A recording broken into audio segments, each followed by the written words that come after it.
Alors bonjour à vous tous, chers amis, chers choisis de Jésus.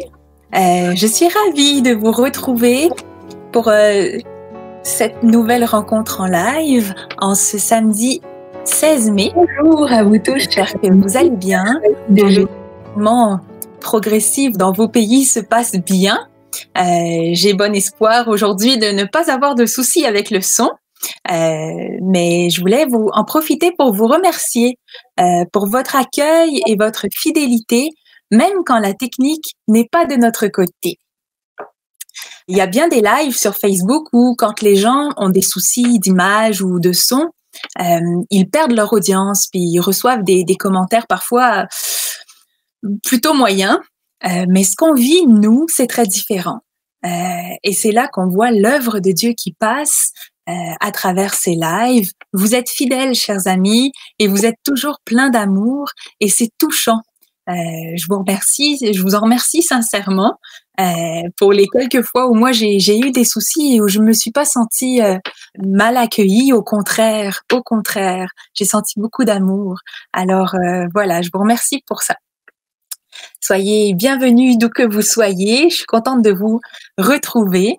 Nous sommes au mois de mai. On dit que le mois de mai, c'est le mois de Marie.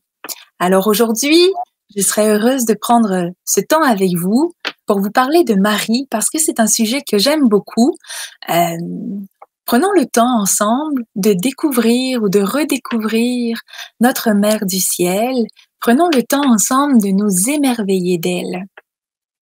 Qui est Marie? Qui sommes-nous pour elle? Comment est-ce qu'elle nous est proche au quotidien? Comment lui parler? Comment l'aimer? C'est autant de questions qu'on peut porter. Alors aujourd'hui, on aura pour thème de notre petite causerie Marie, une choisie de Jésus. Donc, je suis tombée cette semaine en préparant le Facebook Live, en demandant au Seigneur ce qu'il voulait pour ce petit temps ensemble.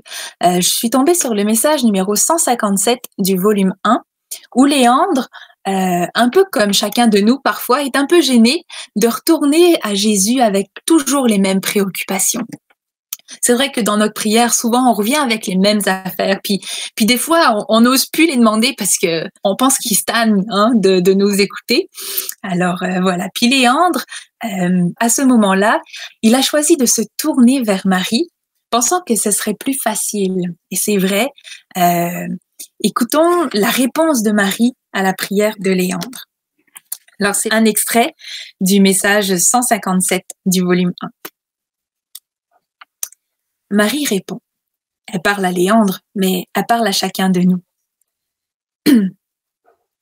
Mon tout petit enfant, comme je suis heureuse de pouvoir te prendre dans mes bras, de te serrer contre mon cœur et de rejoindre en même temps une multitude de cœurs qui, comme toi, ont besoin d'accueillir l'amour, de se savoir aimer, mais dont les préoccupations et les attachements aux choses du monde empêchent d'accueillir, de goûter et de rencontrer de l'amour que mon fils Jésus reçoit continuellement du Père pour le leur donner.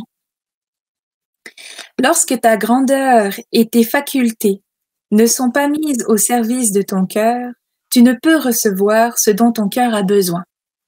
Cependant, par ta petitesse et par ton cœur, il est facile pour moi, ta mère, de te conduire à mon fils, afin que tu puisses t'abreuver à la source même de l'amour. Je reviens sur cette phrase. Par ta petitesse et par ton cœur, il est facile pour moi, ta mère, de te conduire à mon fils, afin que tu puisses t'abreuver à la source même de l'amour. C'est facile pour Marie de nous conduire à Jésus quand nous sommes petits, quand nous nous laissons faire. Marie connaît les petits chemins, elle connaît les petits raccourcis pour aller au cœur de son fils. Elle les connaît et elle veut nous les partager. Ce qui est à elle est aussi à nous, ses enfants. Et comme toutes les mamans, ce qu'elle a, ce qu'elle sait, ce qu'elle fait, ce n'est pas seulement pour elle, mais aussi pour tous ses enfants. Elle n'attend que notre ouverture, à nous laisser conduire par elle. Elle n'attend que le go. Oui, Marie, go, vas-y, pour nous faire des pas de géant dans la petitesse et nous enseigner ce qui conduit au cœur de Dieu. Se mettre à l'école de Marie, c'est l'imiter dans ce qu'elle a d'imitable et bénir le Seigneur de nous avoir donné sa mère comme mère pour nous tous. Quand on se met à l'école de Marie, mettons-nous à l'école de Marie, regardons un petit peu ses attitudes, ce qu'on sait d'elle. On dit de Marie que lorsqu'elle était sur terre, elle vivait dans une grande simplicité. Elle avait le cœur simple. Quand l'ange lui a apparu, il a fallu qu'il la rassure. Sois sans crainte, Marie. Elle était sûre, parce que quand l'ange est apparu, Marie ne s'attendait pas à ce qui allait lui arriver. Elle était sûre d'être trop petite pour que la gloire de Dieu se révèle en elle. Elle était simple, un cœur simple. Marie prie aussi, une deuxième attitude. Marie prie aussi, constamment. Elle s'exprime par des psaumes qu'elle a dans le cœur depuis toujours. C'est sa prière continuelle et par sa prière, elle est en relation avec Dieu, elle qui lui est consacrée. Elle a consacré sa vie à Dieu par la prière, elle est en relation avec Dieu. Une autre attitude, Marie fait confiance. Elle a fait confiance à l'ange qui lui a annoncé ce qui paraissait impossible. Elle a fait confiance à Dieu qui lui promettait d'être avec elle. Dans la salutation à Marie, le Seigneur est avec toi. Elle a fait confiance aussi à Joseph qui a partagé son secret et qui l'a accueilli avec tout le respect d'un saint homme. Elle a fait confiance à Jésus 1001 fois. Pensons entre autres aux noces de Cana, par exemple, où Jésus a changé l'eau en vin après avoir été averti du manque de vin par sa mère. Elle a fait confiance aussi à Jean, qui l'a reçu chez lui sur la parole de Jésus à la croix. Jean, voici ta mère. Marie a eu confiance. Elle a eu confiance dans tous les moments de sa vie. Elle a même eu confiance encore après dans l'Église naissante, qu'elle a accompagnée du mieux qu'elle a pu. On le voit parfois dans les actes des apôtres. Et elle nous fait confiance à nous tous. Confiance que nous passerons à travers notre vie en cherchant la volonté de Dieu, comme elle. Alors, je récapitule. Marie, elle avait un cœur simple. Elle était petite. Elle priait. Et elle faisait confiance. On continue. Marie était humble aussi. Une très grande humilité. Au moment où elle devenait la mère de Dieu, ce qui n'est quand même pas rien, on s'entend, elle s'est dit servante du Seigneur. Alors que Dieu lui donnait une place de choix, une place par excellence dans l'histoire du salut, elle a choisi de prendre cette place en se faisant la plus petite. Marie était mère aussi. Elle est mère aussi. Dans tout ce que ce terme a de plus noble et dans tout ce qui peut rejoindre aussi la jante masculine. Ressembler à Marie, c'est pas seulement pour les femmes, c'est pour nous tous enfants de Dieu. Marie, elle est mère, ça veut dire qu'elle donne la vie. Elle donne sa vie. Elle devient responsable de ses enfants. Elle les protège, elle les nourrit, elle les aime d'un amour inconditionnel. Alors même dans sa maternité, Marie est imitable. Elle donne sa vie, elle devient responsable de ses enfants. Elle les protège, les nourrit, les aime d'un amour inconditionnel. Une autre attitude, Marie est forte. On pense souvent à Marie comme une petite fille frêle, fragile, toute douce, mais Marie, elle est forte. Je pense pas que ce soit toutes les mères qui auraient pu voir leur fils mourir en croix et continuer de croire que tout est possible. Ce ne sont pas toutes les mères qui auraient pu accueillir un nouveau fils comme elle a accueilli Jean, et à travers lui, chacun de nous, alors que son cœur est transpercé par un glaive, comme celui de son Fils sur la croix. Une dernière attitude de Marie que je nommerais, il y en aurait bien d'autres, hein, il y en a beaucoup, mais pour aujourd'hui, on va s'arrêter là, ça en fait déjà plusieurs. Cette attitude-là, c'est quelque chose qui est important pour moi, c'est le faire mémoire pour rendre grâce. On peut appeler ça autrement, on peut appeler ça le témoignage. Marie a gardé des choses dans son cœur tout au long de sa vie avec Jésus. On lit parfois dans les évangiles, Marie gardait toutes ces choses dans son cœur. Alors, Marie a gardé des choses dans son cœur tout au long de sa vie. Elle les a méditées dans son cœur. C'est-à-dire qu'elle a fait mémoire, qu'elle ne les a pas oubliées, qu'elle se les ait rappelées pour que le moment venu, elle rende grâce, comme un grand témoignage. Alors, prenons le temps aujourd'hui de prendre conscience du trésor qu'est Marie dans nos vies, elle qui a le cœur simple. Marie a le cœur simple. Elle est petite, humble. Elle est priante. Elle fait confiance. Elle est mère, notre mère. Elle est forte dans sa foi. Et elle fait mémoire. Prenons le temps de bénir le Seigneur pour ce merveilleux modèle qu'il nous donne. En méditant sur ces attitudes de notre Sainte Mère, je fais juste un petit tour du côté des commentaires. Alors, merci pour ce partage très riche sur notre Mère, la Vierge Marie, modèle de toute vie chrétienne, n'est-ce pas? Modèle de toute vie chrétienne. Hein, Marie, elle n'a pas fait partie seulement d'une période de l'histoire, elle fait partie de notre histoire tout entière, l'histoire du salut tout entier. Alors merci Marie pour ce petit commentaire et merci Maman Marie d'être notre modèle, notre mère. Alors, règle générale, on est heureux de découvrir ou de redécouvrir Marie à travers ce petit partage. Ben, c'est ma joie aussi de vous permettre de redécouvrir cette mère qui est mère pour tous, qui est mère pour nous tous. On continue. En méditant sur les attitudes de notre Sainte Mère, de Marie, je me suis rendu compte que ce sont les attitudes que nous recherchons aussi tous dans notre cheminement de foi avec Dieu. Vous tous là qui me regardez aujourd'hui, ce sont des attitudes, d'une façon ou d'une autre, on les recherche. En tout cas, ce sont nos attitudes si, comme Marie, on donne notre oui total, inconditionnel, irrévocable à Dieu. C'est ce que Marie, elle a fait. Elle a donné son oui total, inconditionnel et irrévocable à Dieu. Elle est modèle pour nous en ce sens-là. C'est ce qu'elle a fait et c'est ce qu'elle nous invite à faire aussi. Et quand on a donné notre oui à Dieu, on arrive à chanter comme notre mère.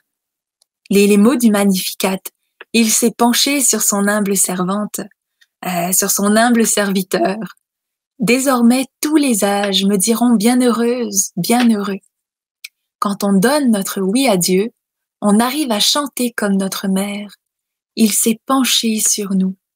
Désormais, je peux en témoigner, tous les âges me diront bienheureux, bienheureuse.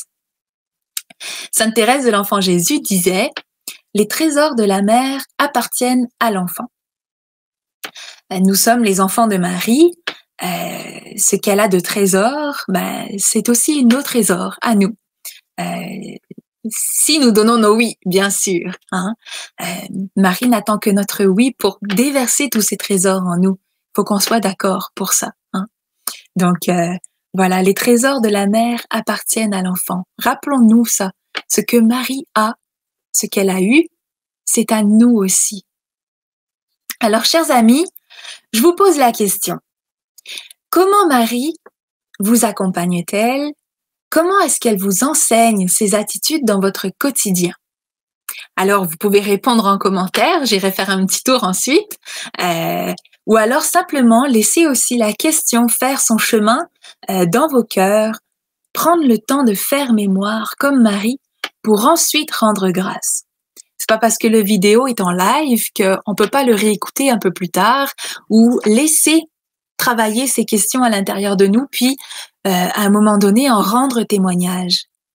Comment Marie vous accompagne-t-elle au quotidien? Comment est-ce qu'elle vous enseigne ses attitudes? Son humilité, sa petitesse, sa force, sa maternité, sa présence. Comment est-ce qu'elle vous enseigne ces attitudes? Je sais que pour certains, une relation mère-enfant, c'est pas toujours simple. Je pense à ceux qui n'ont pas connu leur mère, ceux et celles qui sont en froid avec leur famille, ça arrive. Ce sont des situations difficiles, mais elles ne doivent pas nous empêcher de courir dans les bras de Marie et d'apprendre d'elle comme un enfant apprend de ses parents. Marie est une mère pour tous, pour tous.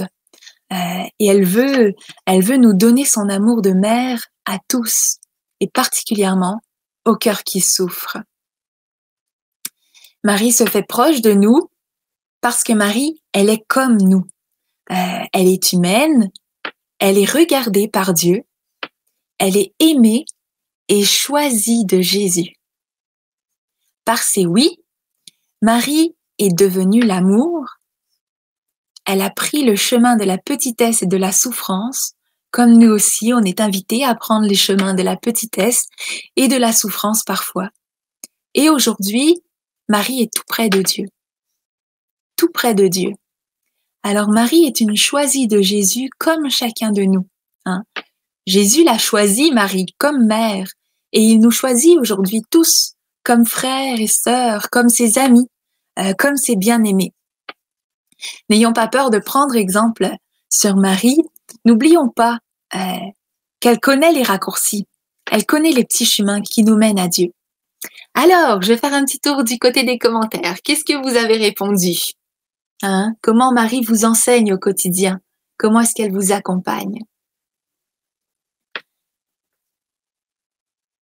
Marie me donne du courage pour avancer quand je suis découragée.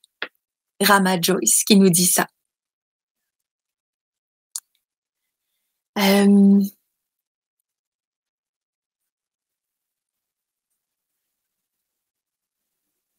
Alors, une petite prière de Patricia. Entrons en prière déjà. Hein? Bonne et sainte Vierge Marie, j'ai toujours eu une grande admiration et une grande confiance en votre intercession pour nous. Cela m'a été transmis par ma mère. J'ai aussi été vouée à la Vierge Marie, bébé. Comme beaucoup d'entre nous, on a été consacrés à la Vierge Marie quand on était tout petit.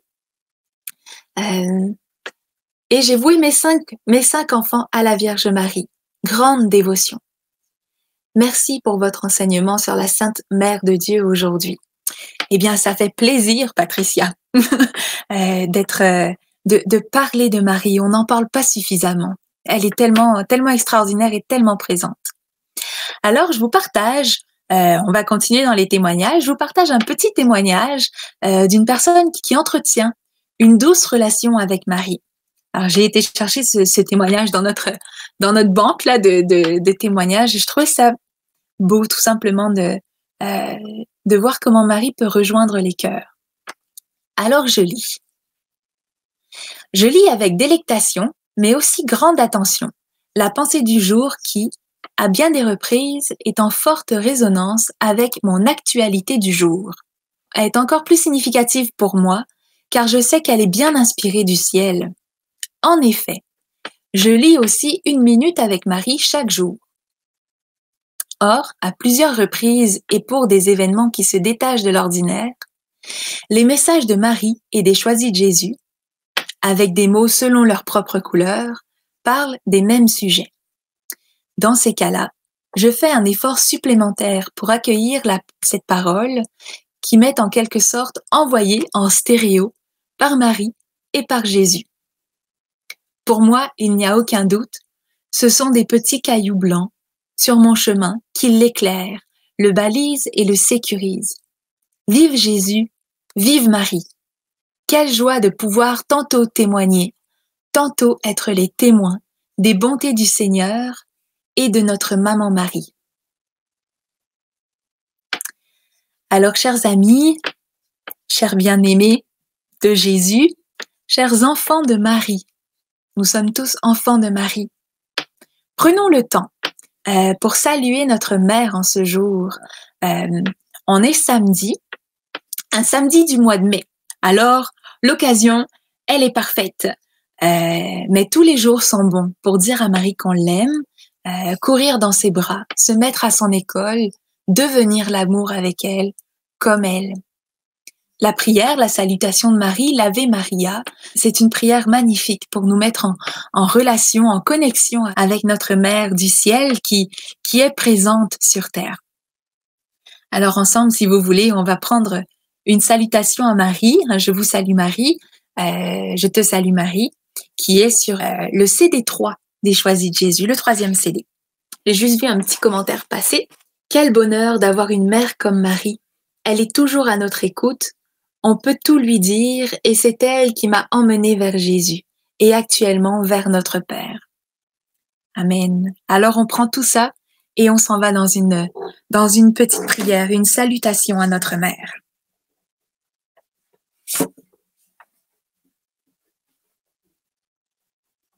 Prenons le temps de fermer les yeux, de courir dans les bras de notre maman. Elle n'attend que ça, elle n'attend que notre oui.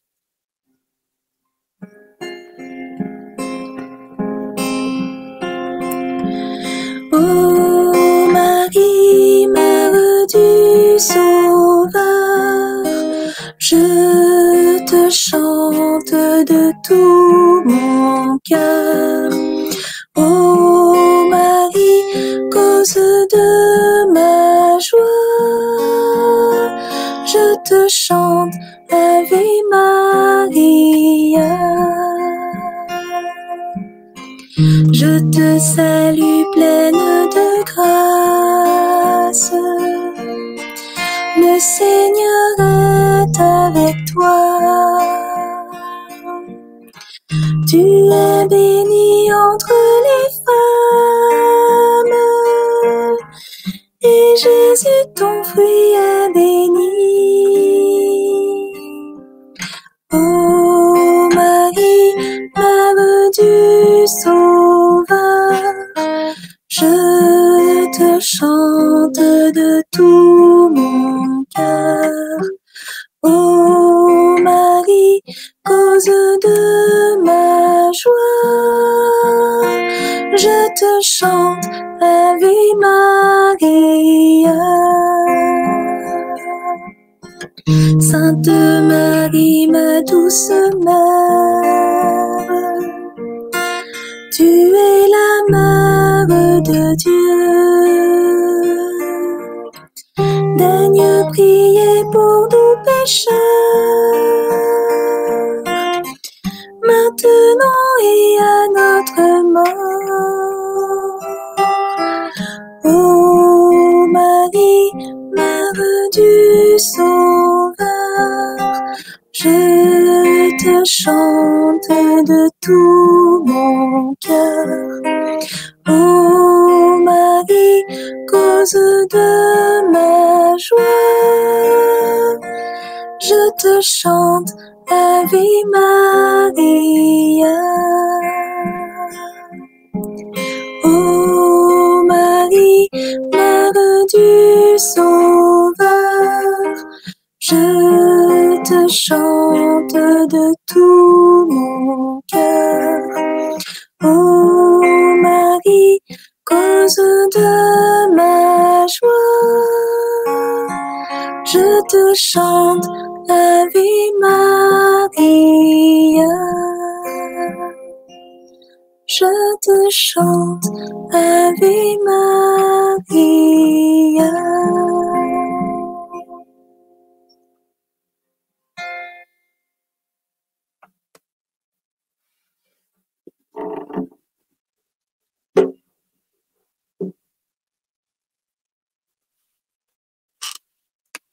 Ghislaine nous dit « Quel bonheur d'avoir une mère comme Marie. Elle est toujours à notre écoute. On peut tout lui dire. Et c'est elle qui m'a emmenée vers Jésus et actuellement vers notre Père. » Alors avec elle, Prions, rendons grâce, bénissons le Seigneur pour Marie. Et chers amis, saluons souvent notre mère, prenons le temps de la saluer. Elle nous montre le chemin qui mène vers son Fils. Donnons avec elle notre oui à Jésus. C'est plus facile à donner, souvent quand on le donne avec notre mère. Alors donnons notre oui à Jésus avec Marie. Un oui à être petit, simple, humble, confiant, priant, aimant, reconnaissant. Comme Marie, elle a donné son oui et nous permet aujourd'hui de goûter au bonheur de Dieu à travers l'amour de son Fils. Alors, chers amis, je vous souhaite une bonne fin de journée, une bonne nuit pour ceux qui sont de l'autre côté du globe. N'oubliez pas que parce que l'amour vous aime, vous devenez l'amour. N'oubliez pas que Marie a donné son oui pour être un modèle pour nous, pour que nous aussi aujourd'hui on puisse donner nos oui. Alors prenez soin de vous et à bientôt.